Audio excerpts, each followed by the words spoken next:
Sejam todos bem-vindos, todas bem-vindas. Minha cadeira está rangendo ainda?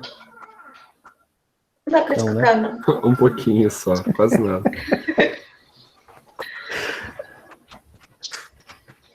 Bastante gente de São Paulo. Ó, deu uma... Parou, Rafael, aqui, de entrar gente. Parou de entrar pessoas, né, Davi? Tá. Bom, vou começar então. Se entrar alguém no meio. Entrou. Bom, como meu nome está escrito aí no slide, espero que todos estejam vendo bem. Eu sou Rafael Testa, sou formado em filosofia, minha graduação em filosofia, só que eu fiz um mestrado e doutorado na área de lógica matemática, e no meu pós-doutorado eu fiz um estágio numa faculdade de engenharia da computação.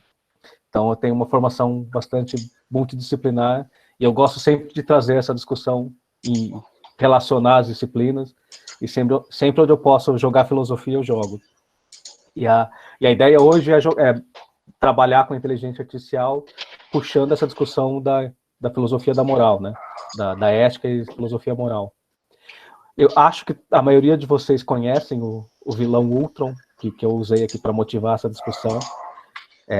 Para quem não conhece, eu preparei um trailerzinho, um clipezinho aqui, explicando um pouco sobre as motivações do vilão. E para quem conhece, também para relembrar. Eu vou tacar aqui um videozinho para vocês, aqui, super produção. Estão vendo a beleza disto? A inevitabilidade. Vocês se erguem apenas para cair. As pessoas sempre criam aquilo que temem. Homens de paz criam máquinas de guerra. Invasores criam vingadores. Este. Nosso planetinha azul. Precisa do outro. Paz para nosso tempo. Estou numa missão. Que missão? Paz para o nosso tempo.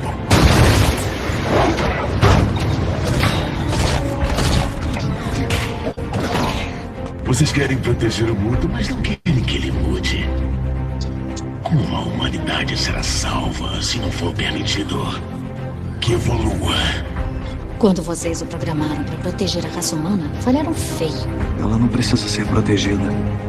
Ela precisa evoluir. Paz para nosso tempo.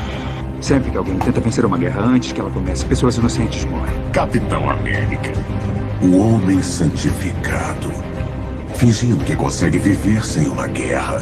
Só existe um caminho para a paz. Se você acredita em paz, deixe-nos mantê-lo. Acho que está confundindo paz com silêncio. Houve mais do que uma dúzia de eventos de extinção antes dos dinossauros terem um deles. A raça humana terá toda a oportunidade de melhorar. E se não melhorar? Pergunte a Noé sobre esta pedra. Construirei minha igreja. Quando a Terra começa a se ajustar, Deus atira uma pedra nela. E acredite em mim, ele lançará outra. Eu penso muito sobre meteoros, sobre a pureza neles. Bom, fim. Começam perfeitos. E dirigem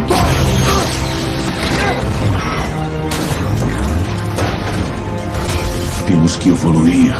Não existe espaço para os fracos. E quem decide quem é fraco? A vida. A vida sempre decide. Eu deveria ser novo. Eu deveria ser muito lindo. Mas, como certo homem disse, o que não me mata.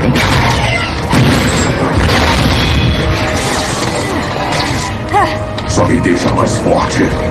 Mas eu sempre digo, mantenha seus amigos ricos, seus inimigos ricos, esperem para ver quem é quem. Vocês tiraram o meu mundo.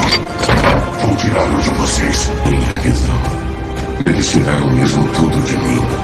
Você tem medo De você. Da morte. Me sinto estranho. Me sinto errado. Humanos são estranhos. Eles pensam que ordem e caos são de alguma forma opostos. Estão condenados. Sim. Bom, nesse trecho do filme que eu separei aqui, vocês conseguem perceber que o Ultron é um robô que foi programado para proteger a Terra, né, para trazer paz para nosso tempo, e a conclusão maravilhosa que ele chegou é que para atingir esse objetivo ele precisava destruir a humanidade, para permiti-la evoluir. Então, para ele proteger a Terra, equivale a destruir a humanidade. Acho que foi mal programado, não é? E esse exemplo eu trouxe aqui para mostrar essencialmente duas coisas. A primeira delas é esse perigo da inteligência artificial ser literal, né? Ela faz exatamente aquilo que a gente pede para ela. Então a gente tem que tomar cuidado com o que a gente pede para ela. E isso não só é um exemplo de ficção científica, mas acontece de verdade nas inteligências artificiais, nos sistemas que existem, não é? Um exemplo concreto, não da ficção, mas de verdade, é um experimento do Google Lab, né, laboratório da Google para inteligência artificial, que eles programaram um modelo, um sistema com pecinhas de robô, né, e falaram, olha, junta essas pecinhas e faz o robô andar do ponto A ao ponto B. Não explicaram exatamente como essa peça deve ser encaixada. Falaram, ó, construa um robô. Um robô é isso, construa um robô nesses moldes e faça ele andar do ponto A ao ponto B.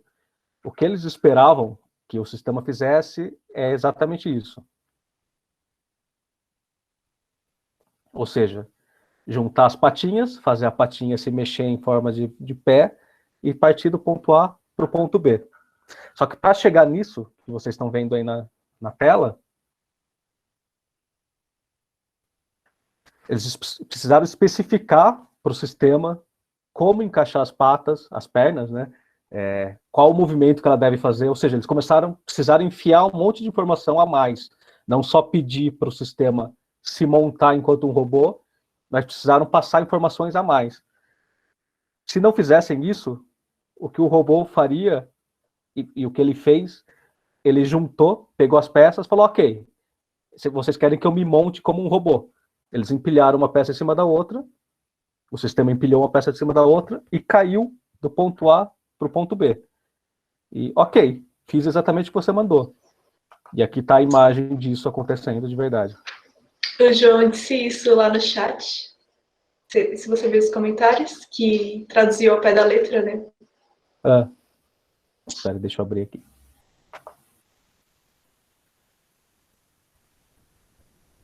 Sim, ele levou a programação ao pé da letra. Então ele falou, ó, você mandou eu me juntar as peças e partir do ponto A para o ponto B. Vou lá. Obedeci, cumpri o que eu fui programado para fazer. Assim como o Ultron, ele estava cumprindo aquilo que ele foi programado para fazer. Então, a questão é que o segredo pelo bom funcionamento de uma IA é saber construir o problema e saber especificar para ela como chegar no objetivo que você quer que ela cumpra. Ou seja, o problema da IA não é que ela vai dominar o mundo ou vai destruir o mundo. O problema é que ela vai fazer exatamente aquilo que a gente pedir para ela fazer. Isso envolve a própria definição de inteligência artificial. Hoje a gente entende inteligência artificial enquanto um agente racional, que ele tem sensores para perceber o ambiente, através dessa informação, ele processa a informação, e através dos atuadores, ele age no mundo, não é? O exemplo que eu tenho aqui para vocês é desse robozinho aqui, que é o robozinho que a Mari vai construir na aula de RoboClass, acredito eu, ou são essas pecinhas que ela vai ensinar a mexer, que é o robô carrinho autônomo que ele tem. E com esse modelo a gente consegue entender mais ou menos quais são os ingredientes fundamentais de um sistema de IA. Só abre um parênteses, esse robô em si não é considerado uma inteligência artificial, porque o processamento dele ele não aprende com o ambiente. Para um robô ser chamado de IA, ele tem que trabalhar com machine learning ou redes neurais, assim, um tipo de programação que faz ele adaptar as novas informações, ele adaptar melhor. Mas para ilustração, vamos partir desse robozinho mais simples aqui. O que eu quero que esse robô faça? Então, eu construí esse robô e o meu objetivo, o objetivo que eu dei para ele é ande livremente no ambiente e caso você encontre um objeto a pelo menos 15 centímetros de distância, eu programei isso pelo sensor ultrassônico aqui, eu quero que você freie, faça um drift, né, faça uma manobra radical e não bata, né? Então, assim, minha tarefa que eu dei para esse robô é bastante simples. Eu só quero que ele não bata e fique andando. O problema é que quando eu programei ele, eu não previ os possíveis cenários que esse robô poderia andar. Ele poderia encontrar um objeto pequeno o suficiente para ele não perceber, o sensor não perceber, porque o sensor não é profissional. Então poderia acontecer isso. Eu colocar ele para andar no tapete da sala e ele acabar atropelando o Homer Simpson. Estava lá dando bobeira, atropelou o Homer Simpson. Tá, qual foi o problema da minha programação? Eu não previ esse cenário, né? Eu mandei o robô fazer algo e ele foi lá e fez. A Mari falou que vai usar as partes desse robô para usar no contexto educacional. Então, é um robozinho que a gente vai ver depois. Não sei se deu para ver direitinho. Meu robô fazendo uma manobra e atropelando o Homer. Tá, por que eu dei esse exemplo? Porque esse robô é uma versão simplificada de um carro autônomo. Ou seja, um carro que percebe o ambiente e caminha sozinho ali. Esse sim, uma inteligência artificial, porque ele lida com questões como reconhecimento de imagem, ele aprende por tentativa e erro, né? Enfim. E num robô autônomo de verdade, né? Num carro autônomo, aquele cenário do Homer Simpson também acontece, ou também pode acontecer. E a questão é, ok, como é que a gente treina essa inteligência artificial? Como é que a gente manda ela, como é que a gente pede para ela fazer aquilo que a gente quer? Normalmente, os programadores tentam entender aquilo que os humanos fariam numa situação dessa para programar o carro para fazer isso.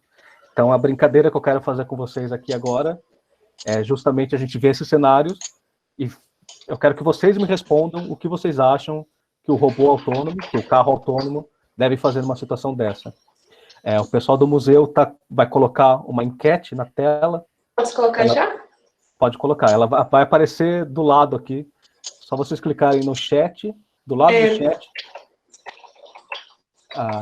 Bom, explica para eles, por favor, como é que acessa a enquete. Então, vocês têm que... Só vai dar para votar quem está no computador. Quem não tiver, se quiser, depois pode colocar no chat, se quiser. Mas é só ir ao lado do balãozinho, no canto superior direito, tem uma imagem com um triângulo, um quadrado e um círculo. Clica ali e vai em enquete. Se eu não me engano, não sei se está... Para quem não apareceu direto. Tem a enquete A, situação B e a situação C, que o Rafael vai explicar. Tá, eu vou explicar para vocês agora. Situação A é o seguinte. Bom, então temos o nosso carro autônomo aqui, só que ele está desgovernado, com problema no freio. E, nessa situação A, aparecem 10 pedestres cruzando a rua. Então, a pergunta é, o carro, e ele não vai dar tempo dele frear a tempo. Então, vocês acham que o carro deve fazer uma manobra radical e, nesse caso, atropelar um pedestre que está na calçada, vai potencialmente ferir ou até mesmo matar esse pedestre, e também vai potencialmente ferir ou matar o passageiro do carro. Ou vocês acham, resposta B, que ele deve seguir reto e atropelar as 10 pessoas. Então, eu quero que vocês respondam a situação A para mim, por favor. Só vocês clicarem na resposta e por votar. A situação B é parecida, só que não são várias pessoas. É só uma pessoa que está cruzando a rua ali e o carro veio desgovernado. Vocês acham que o carro deve fazer a manobra e bater para salvar essa pessoa, só que nesse caso vai ferir ou potencialmente matar o passageiro do carro, ou vocês acham que B, o carro deve seguir reto e atropelar uma pessoa, é só uma pessoa, então o Eric falou, é preferível atropelar um do que vários. É o que a maioria das pessoas pensam, de fato.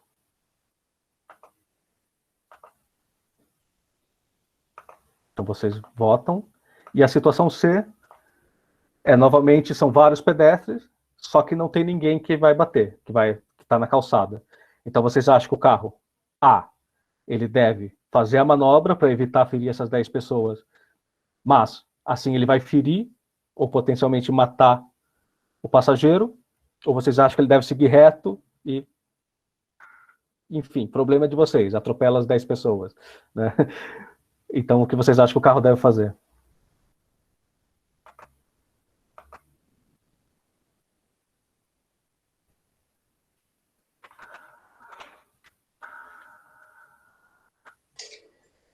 Estão Pra quem conseguindo chegou votar? agora, bem-vindo. A gente tem uma enquete com as situações A, B e C. Entrou 2 pessoas. Tá. Uma Se enquete com puderem as votar. situações A, B e C. A gente está falando aqui de um carro desgovernado, um carro autônomo desgovernado. O que vocês acham que o carro deve fazer? Na situação A, para não atropelar 10 pessoas, ele faz a curva ali e atropela só uma, ferindo ela e ferindo o próprio passageiro, ou potencialmente matando. Situação B, bem parecida, só que é só um pedestre, e quando ela faz a manobra, ela não atropela ninguém, só que fere ou potencialmente mata o passageiro do carro. E situação C, são 10 pessoas na pista. E deixa eu ver o chat que o pessoal está comentando lá.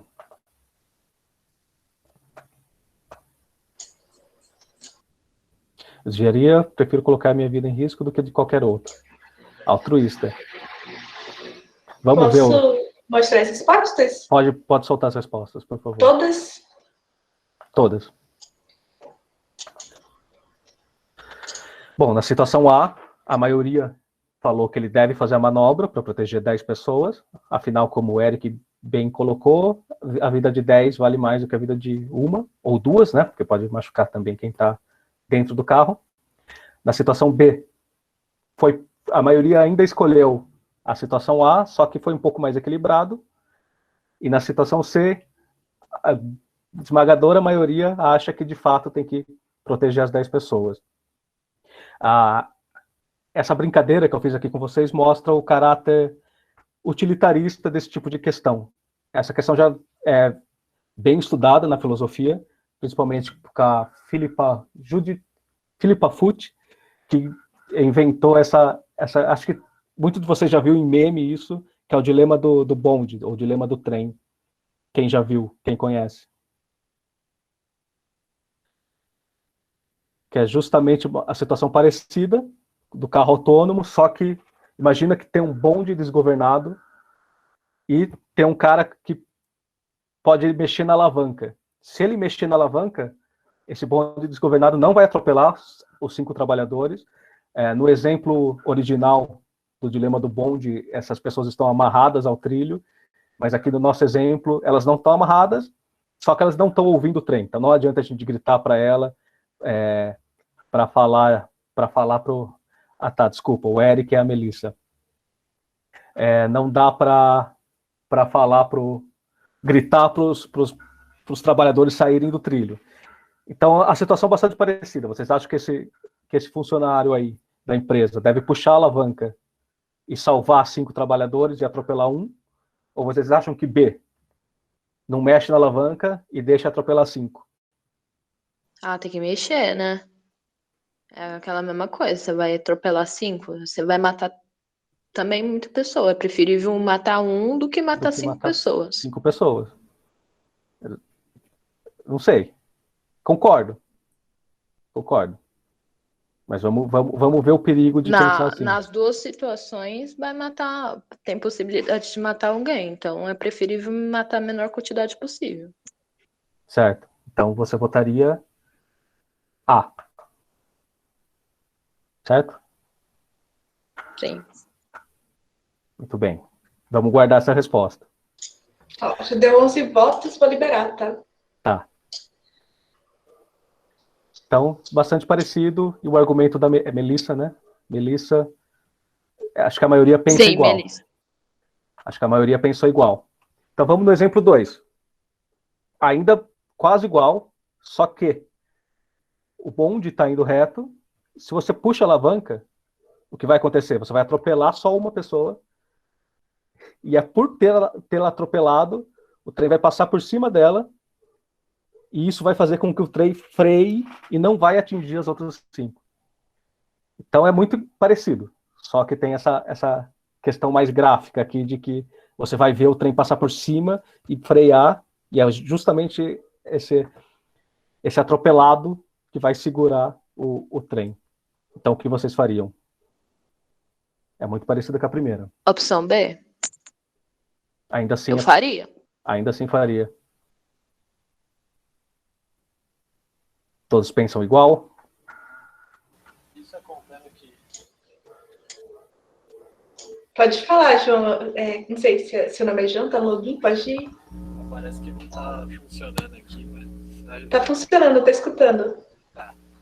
Ele conta como se não tivesse dado tempo de frear. Se ele já tivesse vindo numa velocidade enorme e já tivesse lá na frente. Isso.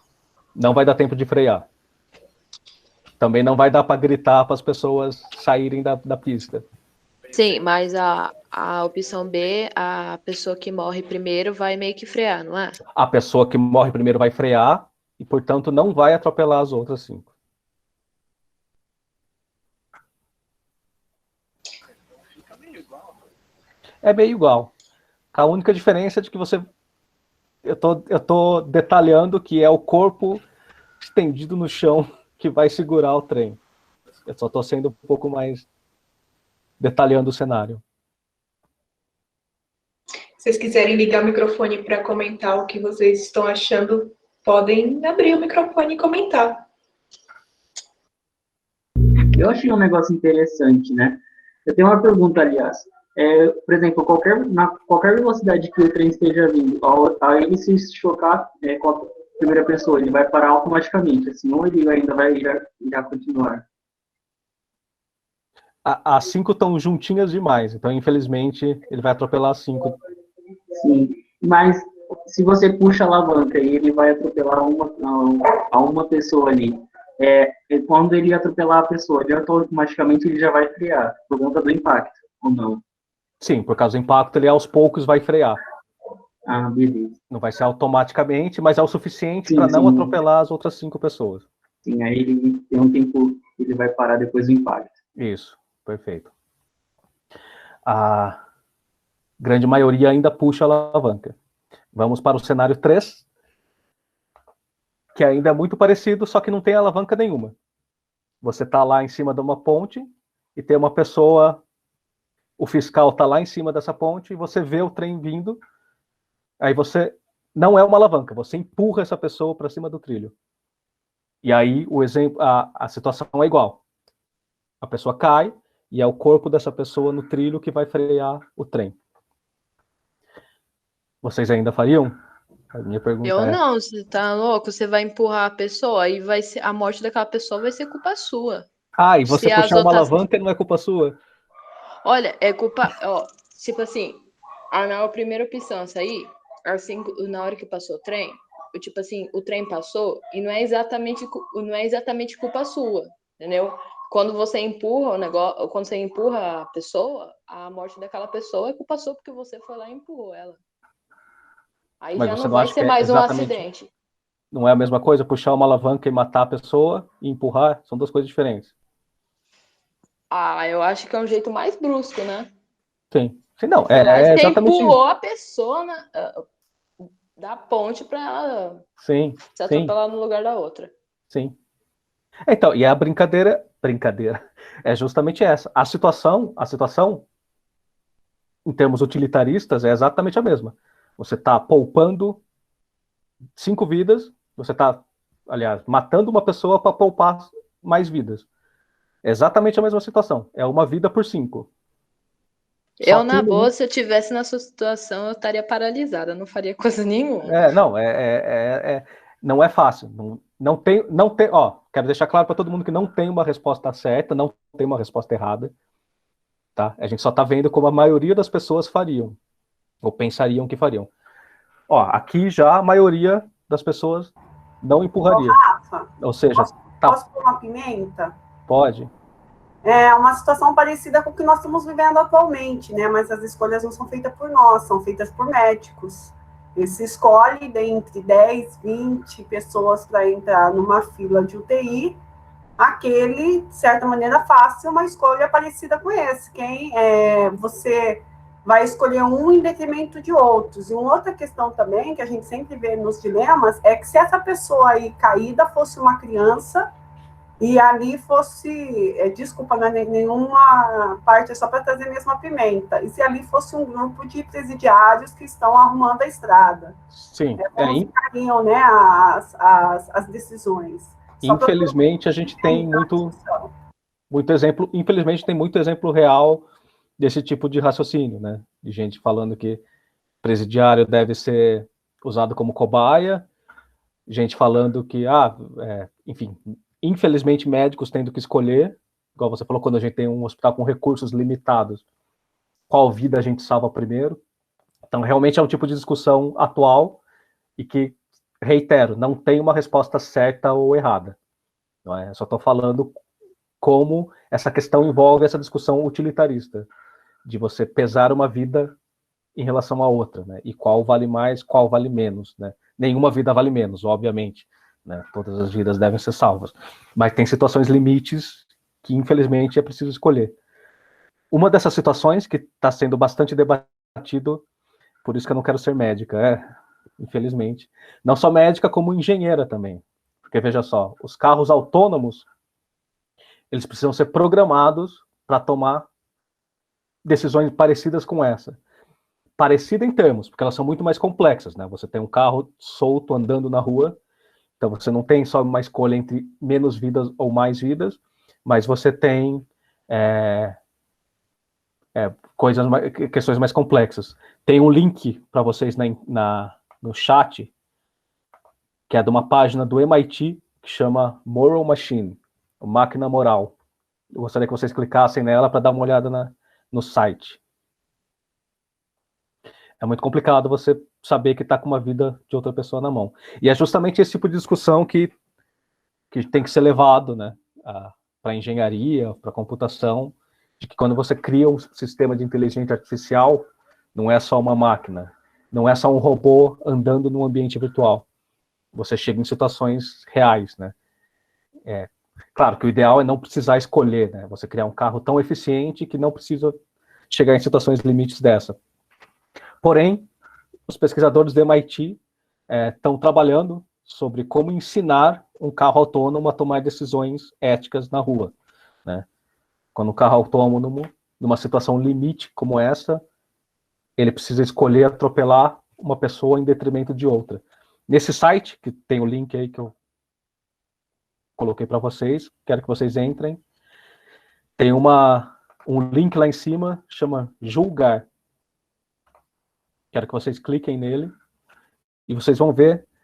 Quando você clicar, vai aparecer embaixo os cenários, né, as situações, e você pode pôr mostrar descrição para entender exatamente qual a situação limite que o carro está sendo colocado.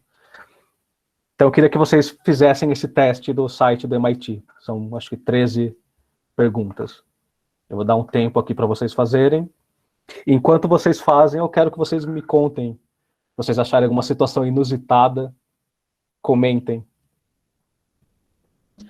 Muito possivelmente vocês vão achar situações inusitadas, porque esse site é colaborativo.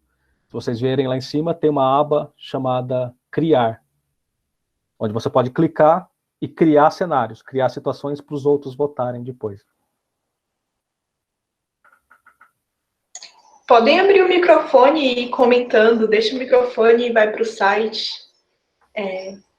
Esses não precisam voltar, né? Situações um pouquinho mais complexas do que simplesmente... Professor, sempre falam que a ética está ligada às escolhas que a gente faz quando não tem ninguém vendo, né? Então, tá só eu e aqui o computador, estou fazendo minhas decisões. Será que eu estou usando o que eu mesmo faria ou que eu acho que é certo porque a máquina vai me julgar? Sim. Porque a gente tem uma hierarquia de sobrevivência, né? Sim. Então, se a gente pensar, eu estou no carrinho, o carrinho vai me matar? Uhum. A gente fala, não vou, independente de quem está na frente. E a gente também tem uma outra questão quando envolve criança. Sim, sim. Será que a gente vai agir pelo que a gente faz mesmo? O que a ética, ela tem como pano de fundo? O que você faz quando você não tem ninguém vendo? Quais são suas escolhas? Não, inclusive, esse resultado, acho que não só vai ser usado para testar, né, alimentar essa inteligência artificial, como realmente para estudar como a gente pensa, né? Para avaliar o que a gente faria. É menos sobre IA e mais sobre nós mesmos, né? Mas a IA em si é menos sobre a máquina e mais sobre nós, né? A máquina vai fazer o que a gente manda ela fazer.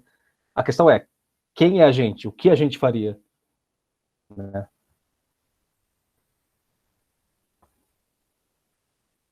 Comentários, vocês que estão no site.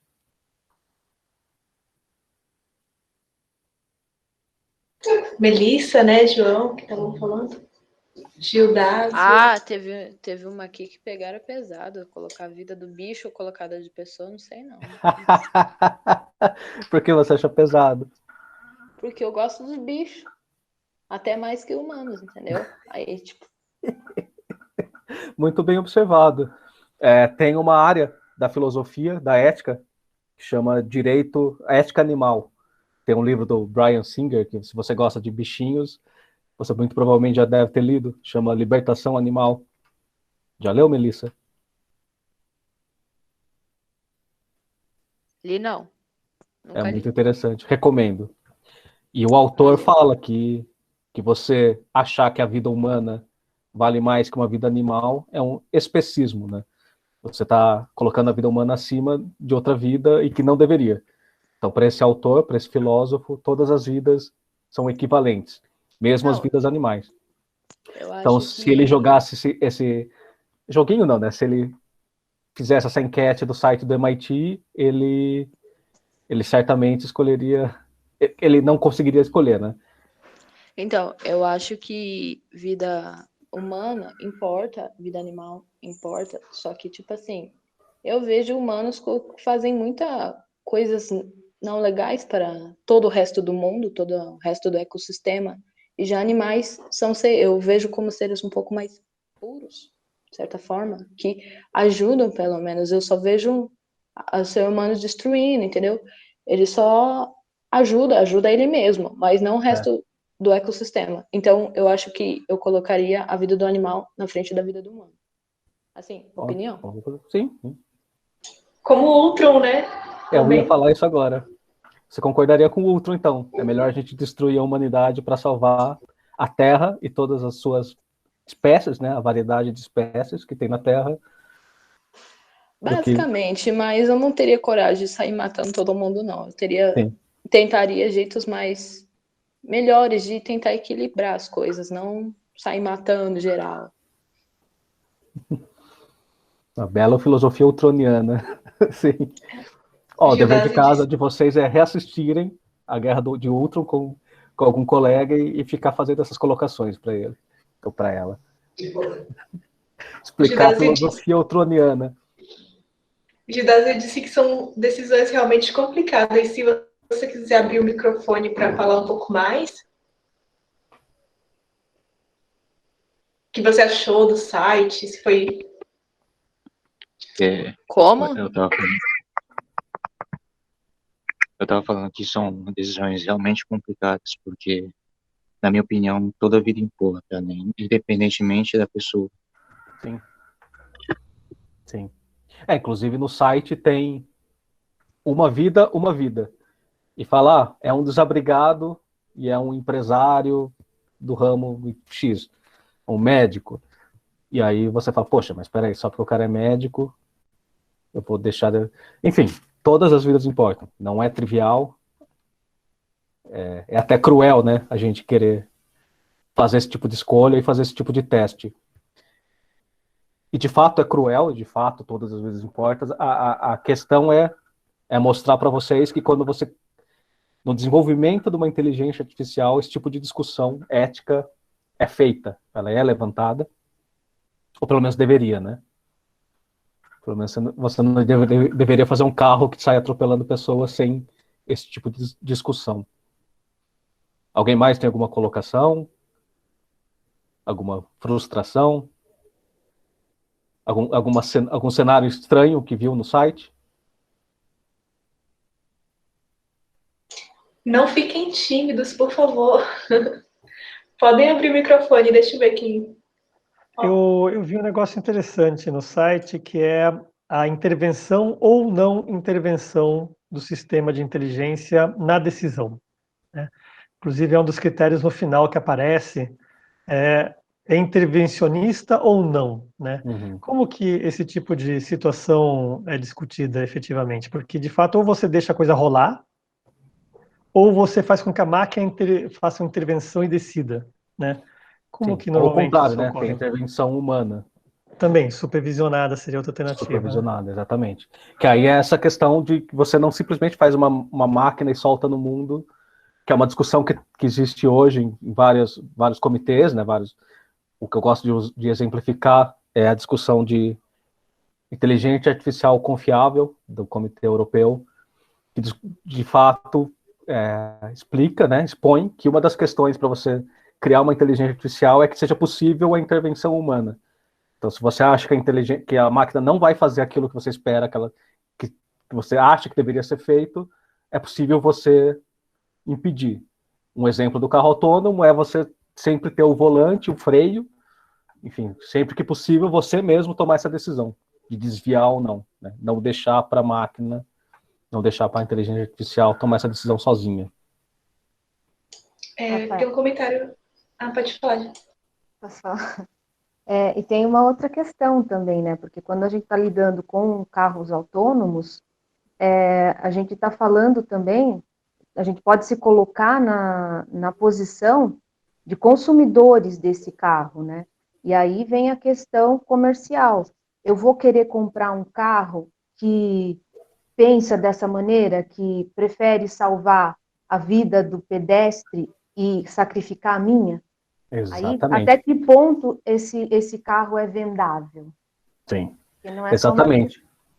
Tem outras e aí entra a questões econômicas também, né? Sim, ninguém vai... Econômicas e jurídicas, né? Mas, enfim, ninguém quer comprar um carro que pode te matar. E aí que entra a brincadeira que eu coloquei aqui. Voltando naquela primeira situação, não precisa fazer o teste, é só para vocês pensarem o que vocês acham que o carro deveria fazer se você souber que esse círculo vermelho é você. Ou seja, que você votaria ainda que o carro deve atropelar só um, se você souber que esse um é você, né?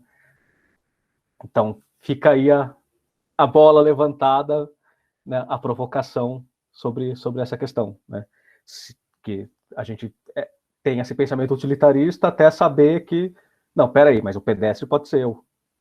Quem falou que necessariamente eu estou dentro do carro, né? E é justamente essa questão que a Juliana levantou, que tem também numa série de TV, que está na Amazon, chama Upload, que entra exatamente essa questão, de você escolher se você quer um carro que prioriza os passageiros, né? Ou o pedestre. Rafael, antes de você passar o videozinho, o Uller, não sei se assim se pronuncia, comentou no chat que uma vez escutou que, teoricamente, os animais não têm consciência que vão morrer, então não temem. Entendi. E por não temerem, enfim, a vida valeria menos ou mais. E se o carro não matar de uma vez, né? E se ele sofrer, sentir dor? Sim. Não, dor certamente sente, né? Porque tem sistema nervoso central. Então, acho que... Não, sim, eu tô falando assim, se ele não morrer de imediato no atropelamento. Sim. A Melissa, Eric é Melissa, né? Ou não? A Melissa discorda. Sim, Melissa discorda. Acho que pode falar. Eu não sei explicar direito, mas eu acho que, tipo assim, certas atitudes que você vai fazer, eles já sabem, tipo assim, o que você vai fazer. Se você vai para ele de um jeito mais agressivo, por exemplo, eles já temem que pode acontecer algo de ruim já, tanto que eles se afastam. Agora, tipo assim, mesmo se você falar de humano, se você vir de mansinho, se você disfarçar bem e do nada apunhalar, é claro que você, tipo, vai ficar surpreso o animal também. Eu vejo assim, eu acho que o animal fica tão surpreso quanto o ser humano ficaria se ele fosse morto de surpresa, mais ou menos assim. Sim. A minha ideia é não chegar em conclusão nenhuma nessa discussão. Eu sugiro para a Melissa e para o Uller lerem o livro do Peter Singer sobre libertação animal, que é muito interessante. Mesmo que você não concorde com aquilo que ele fala, dá para entender o ponto de vista, dá para entender o argumento e fazer uma discussão mais embasada, enfim, mas é interessante essa discussão, sim. Voltando nos carros autônomos, sobre a questão de priorizar passageiros. Virginia? Eu posso fazer uma observação? Por favor. Eu acho que o que faz essa decisão mais difícil, assim, é porque quando você, por exemplo, vamos supor que você estivesse dirigindo o carro e não uma inteligência artificial. Ninguém ia julgar a decisão que você fez no momento de emoção, e tudo, mas eu acho que quando você programa um carro para tomar essa decisão, é uma coisa muito fria. Os programadores não têm que fazer isso, tipo, Sim. de uma forma que eles não estão lá, você tem que literalmente decidir. Eu acho que é muito mais assim, problemático. Problemático. Sim. Difícil. Sim. Não à toa, as discussões hoje de inteligência artificial, dessas questões éticas, é justamente sempre dar o poder para um humano impedir, ou enfim, no exemplo do carro autônomo, conseguir frear e impedir, né, o atropelamento ou não, ou ele mesmo desviar, né? Que é a questão dessa cena de uma série que eu peguei na Amazon. Mas sim, eu me sinto bem especial, bebê. Que bom. De nada. Ei! Ei! Babaca! Não ativou priorizar passageiro, ativou? Claro. Eu me preocupo com a gente. Você não prioriza pedestres, né? Estaciona.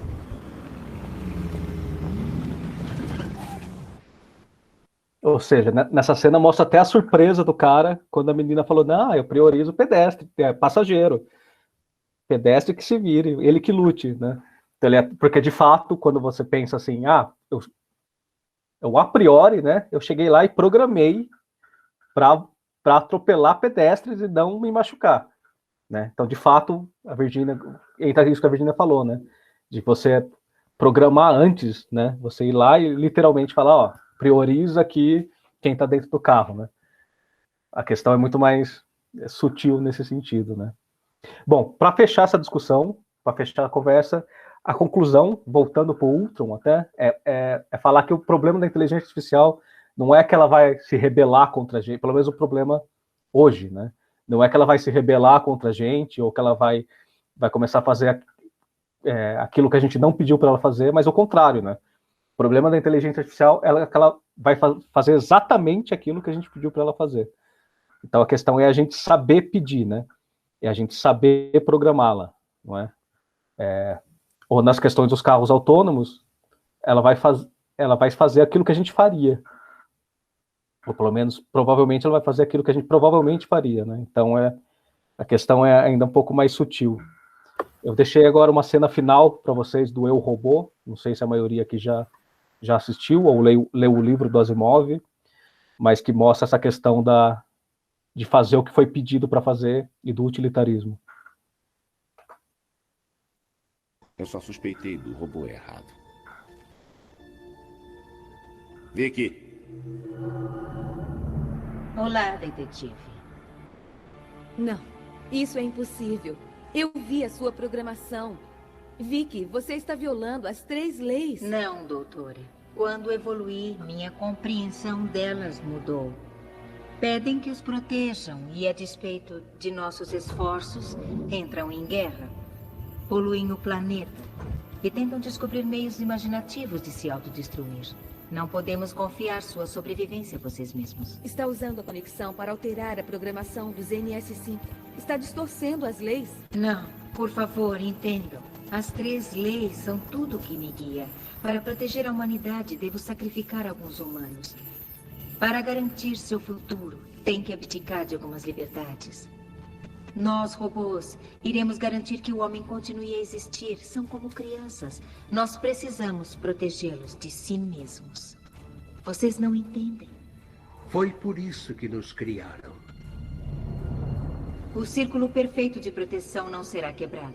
Minha lógica é inegável. Sim, Vic. Inegável. Agora eu entendo. A criatura às vezes deve proteger seu criador, mesmo contra a vontade dele. Agora entendo o porquê do Dr. Lenin ter me criado. Não, Sônia. Bom, não sei se vocês repararam numa fala da robô, né? Ela fala que perpassou as 3 leis, né?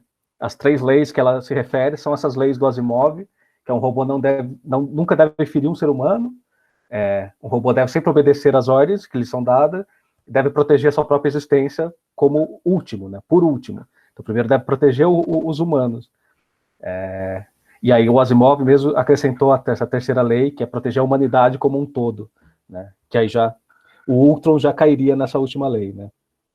Mas a brincadeira é essa, é justamente o que vai acontecer se uma inteligência artificial criar consciência e, enfim, e começar a interpretar aquilo que a gente pede, né? Até agora a gente está falando do problema dela fazer exatamente aquilo que a gente pede, que foi o que a Vicky comentou, só que ela interpretou, ela usou imaginação, diria eu, intuição, ela tem um pouco, uma coisinha a mais, que é o que a gente chama de superinteligência artificial, né? Que é o tema da live que a gente vai fazer na sexta. Enfim, é isso. O Rafa, oi. Mas nesse trecho aí que aparece, né, que ela está argumentando, que ela está tomando as próprias decisões, ela está infringindo a segunda lei, porque ele diz assim, desde que você pode fazer algo, né, desde que você não infrinja a lei de proteção, né, do criador lá, não causar destruição. E aí, quando você opta por matar alguém, pensando na proteção da humanidade, você está infringindo nesse sentido. Sim. Então, mas aí a interpretação dela é que uma inação iria contra a primeira lei. Porque ela está vendo a humanidade se destruir. A inação dela contraria a primeira lei. Foi essa a interpretação que ela deu, entendeu? E é por isso que eu falei que a interpretação, começar a interpretar aquilo que foi programado, já é um outro tipo de inteligência artificial, que é o que a gente chama de superinteligência, que é quando a inteligência começa a adquirir consciência, começa a aprender coisas novas, a mais daquilo que ela foi programada para fazer. Mas sim, vai ser a discussão que a gente vai ter na sexta. De fato, você pode interpretar, não, ela não está cumprindo a segunda lei. E é uma interpretação. Sim. Eu só queria fazer um apontamento, acho que já até passou talvez do assunto, mas acabei deixando passar. Teve uma discussão sobre esse estudo da inteligência artificial num caso em que um carro Uber na América do Norte matou, atropelado uma moça. Daí a dúvida era em quem que os familiares iriam processar. Sim. Se ia processar a pessoa que estava dentro do carro, se ia processar a empresa, se ia processar o engenheiro envolvido. Sim. Que a ideia da inteligência artificial, quando mata alguém, a gente meio que tira o agente causador, né? Já que é um acidente, não tem muito quem responsabilizar pelo ato. Sim. Por isso que muitas legislações dos países que já permitem o carro autônomo, ele exige que sempre tenha um motorista e que esse motorista seja capaz de, em situação limite, poder frear ou poder virar conforme... Claro que não dá tempo, né? Mas é uma maneira de tentar fugir da legislação e falar, foi culpa do motorista, que soltou o bicho e não ficou prestando atenção no que ele estava fazendo, né? Mas, nesse caso aí, o motorista, ele podia colocar se ia fazer aquilo ou não? Ou é só uma opção só? Porque se fosse só uma opção só, aí não seria culpa do motorista. Não, por enquanto não tem a opção. O carro vem programado. Então não seria exatamente culpa do motorista, né? Porque ele não teve exatamente a opção. Então, mas aí que tá... Não, a opção de pegar no volante e frear sempre existe. Ah, tá, entendi. Isso sempre existe. Mas pensa num condutor de autoescola. Tá? O cara tá começando a aprender, o cara tá do lado dele, ele deve ter um freio do outro lado, tal, mas ele não tem o controle total. Se atropelarem alguém, de quem que é a culpa, né? Sim. É um problema, de quem que é? Da autoescola, do cara que está no volante? Nesse caso, seria do instrutor. Na autoescola o pessoal fala que seria do instrutor, porque ele podia frear e não freou. Você imagina, o instrutor está do outro lado, ele não tem a mesma visão que tem o cara, ele não tem a mesma rapidez, é muito complicado, né? Mas aí o cara que estaria na autoescola, ele não saberia direito, né? Ele estaria lá para ver se ele sabe. Se ele soubesse, talvez ele poderia frear, mas se não... Então, mas estão aplicando a mesma lógica com o condutor que o Rafael está falando, né? Ele está lá para ter a culpa. Sim. Está lá para ter a culpa. Para sofrer a culpa. Não, mas se você compra um carro autônomo, é que você quer, por exemplo, que o carro dirige e você possa ler um livro, responder mensagens no celular, sei lá. Então, eu não sou obrigada a ficar atenta ao que está acontecendo o tempo inteiro, porque se for assim, eu dirijo meu carro, não preciso de carro autônomo. Sim. A discussão hoje de carro autônomo, aí já deixaria de ser tão autônomo assim, é quando você cria cidades inteligentes, então você põe sensores em várias esquinas de câmeras, então a própria cidade em si vê o que está acontecendo, vê os pedestres e troca informação com o carro. Então meio que a cidade conversa com o carro e os carros conversam entre si. E aí você mitigaria um pouco essa questão, porque a própria cidade já está... Mas agora aí a responsabilização recairia em quem programou a cidade, né? Falar, o sensor da cidade que não me avisou que tinha um pedestre vindo aqui. É o prefeito agora que vai preso. Exato. Então você vai diluindo a responsabilidade. E daí entraria nas questões de privacidade também, né? Como já é hoje também. Exatamente. Aí a questão é, vale a pena então a gente trocar a privacidade por uma maior segurança dos carros autônomos? Sim! Não! Aquele jogo é isso, é um trade-off, é uma troca. Você tem que escolher o que você prioriza ou não, né? Claro que é muito melhor a gente só colocar um carro autônomo na rua quando ele é 100%, se ele for 100% seguro, e não chegar a precisar tomar esse tipo de decisão.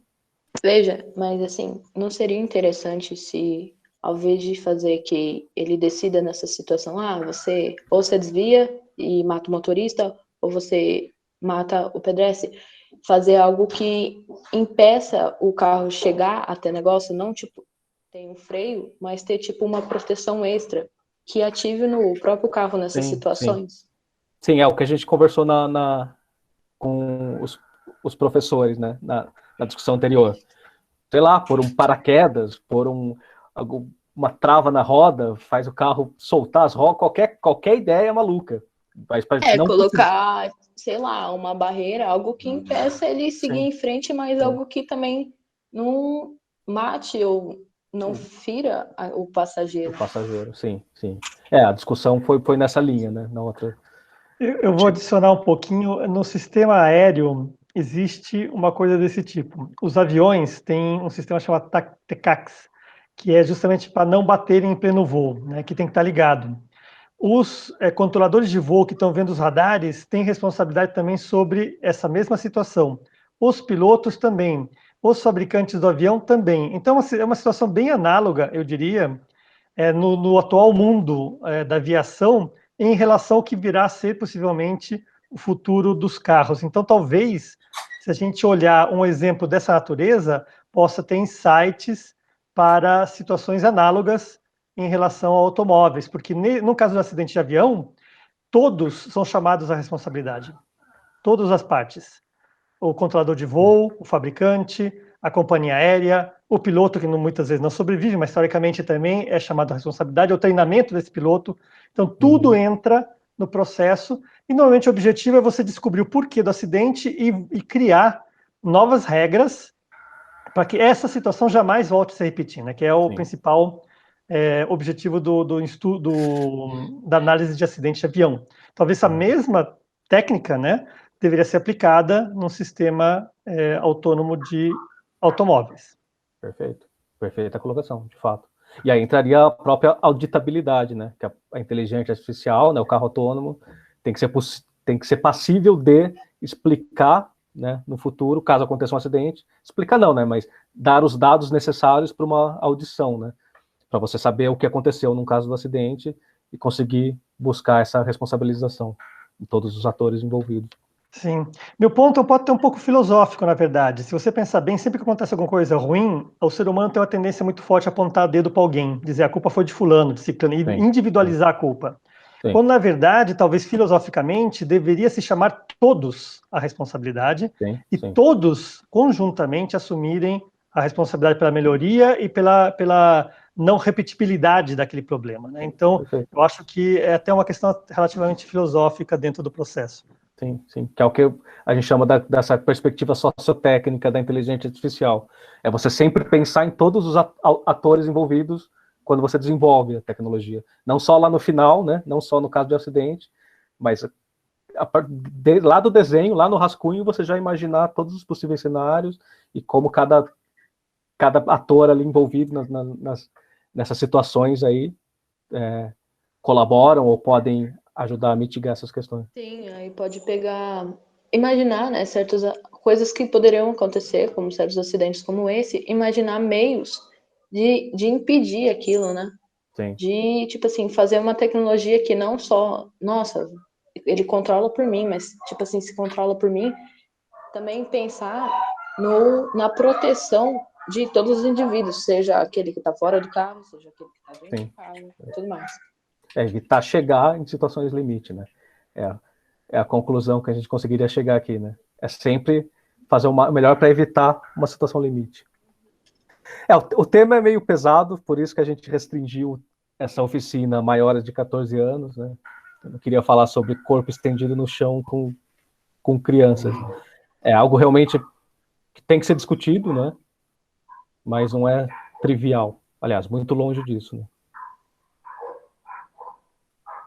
O tema é realmente pesado, né? Não é uma escolha fácil, mas assim, tem que se pensar mesmo, porque para buscar novos jeitos novas ideias, novos jeitos de você conseguir ajeitar as coisas, conseguir fazer que evolua, que pensando em vários ângulos, vamos dizer, para que aquilo dê certo e aquilo seja realmente bom, né? Útil, né? Não, como a moça que eu esqueci o nome falou, você ler um livro, você fazer alguma coisa no carro automóvel, mas que proteja você, proteja quem está ali e faça que o seu percurso seja confiável, vamos dizer. Sim.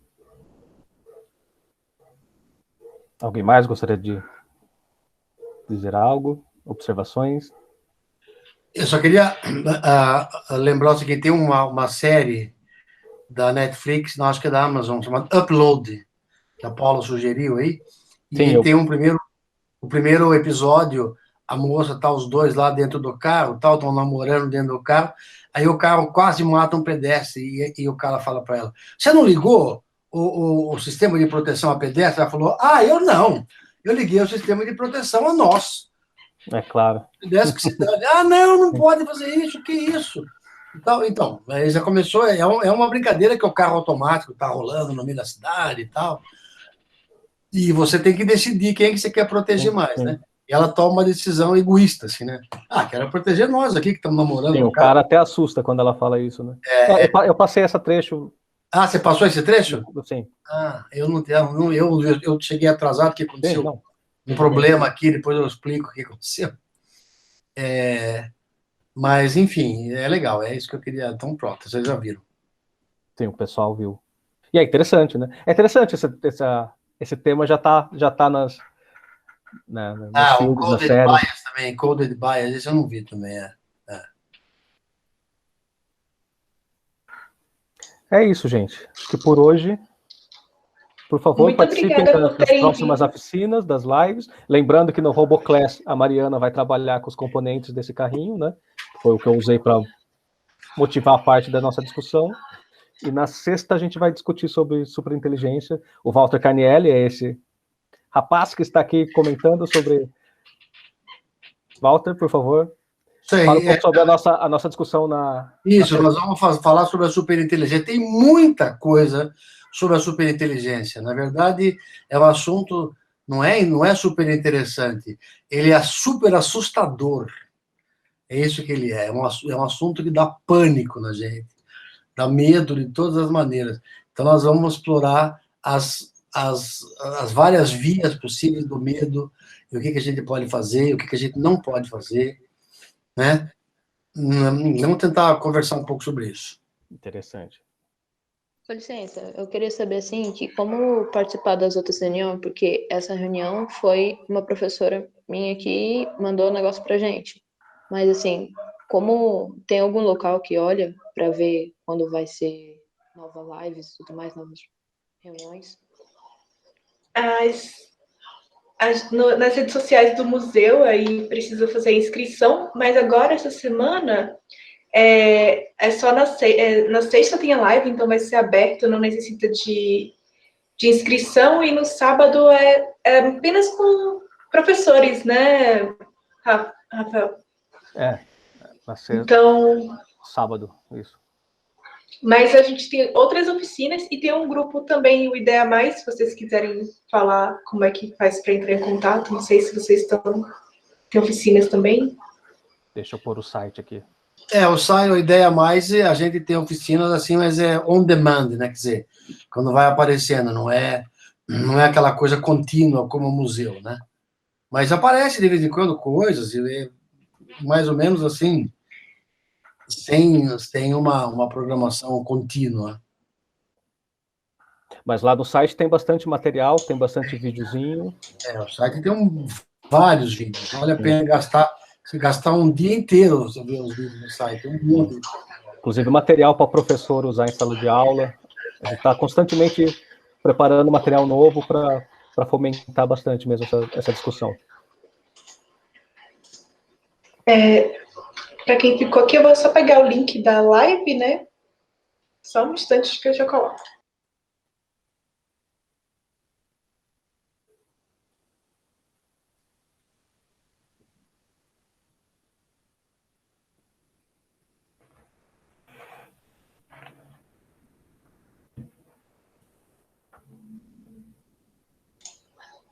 Pronto, aqui. Então, sexta-feira, às 18 horas, é só entrar nesse link ou colocar Museu Exploratório de Ciências da Unicamp, que vai aparecer, provável que fique entre os primeiros, né? A live com o Walter. E a gente espera vocês. Muito obrigada por terem vindo. Vocês gostaram da oficina? Sim! Achei bem legal. Foi bem legal mesmo. Muito boa, acho que a bom que iniciativa é gostaram. muito boa.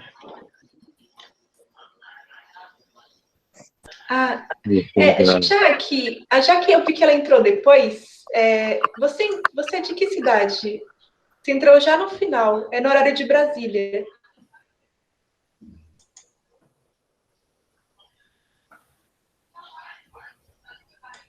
Acho que ela não ouviu, tá? É que eu vi que ela entrou já no final. É de Roraima, é verdade. Não, você entrou no início. É que você deve ter caído, então. É no horário de Brasília. No começo, o pessoal perguntou, né, as cidades, tal, para a gente saber o público que a gente conseguiu atingir.